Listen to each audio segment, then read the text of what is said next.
नमस्कार बंधुरा welcome to my channel. आज निये चले एसेछि गरमेर दिनेर एकटा रेसिपि डाटा आलू पोस्त। एखन तो बाजारे सजनेर डाटा पावाई जाय एबं सब समयई पावा जाय, तो एई दिये एकटा रेसिपि तैरि करे फेललाम डाटा आलू पोस्त। चलुन देखे नेওয়া যাক रेसिपिटा। सजने डाटा और आलू एरकम सरु सरु करे लम्बा लम्बा करे केटे निয়েছি, साथे निये निয়েছি 3টে लंका। तो गैसे चले गेलाम आमी तेल दिए आगे डाटा और आलूगुलो तेलेर मध्य आमी दिए दिलाम, सेटाके आमी भाजा भाजा करते लागलाम যতক্ষণ না একটু লালচে কালার আসে।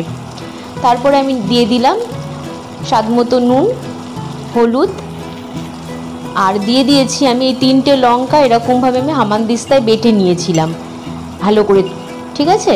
এর মধ্যে এবার হামানদিস্তার ওইটার মধ্যেই পাত্রটার মধ্যে আমি জল দিয়ে ভালো করে ওর মধ্যে দিয়ে দিলাম আর সাথে দিলাম আরেকটু জল, সেটা সেদ্ধ হওয়ার জন্য। আমি একদমই সহজ করে ছোট করে দেখাচ্ছি রেসিপিটা।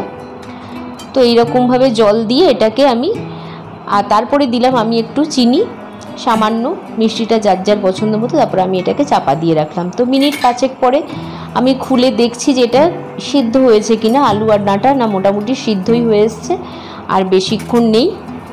তো মোটামুটি যখন একটু জল শুকিয়ে শুকিয়ে যাবে তখন আমি এতে দিয়ে দিলাম পোস্ত। আমি পোস্তটা কিন্তু বাটি না, যেহেতু পোস্তর দানা খুব মিহি, আমি যেটা আনি সেটা মানে বেশ মুখেও লাগে দিলে, সেই জন্য আর বাটি না, এরকমভাবে দানা পোস্তই আমি দিয়ে একটু নাড়িয়ে চাড়িয়ে দিই।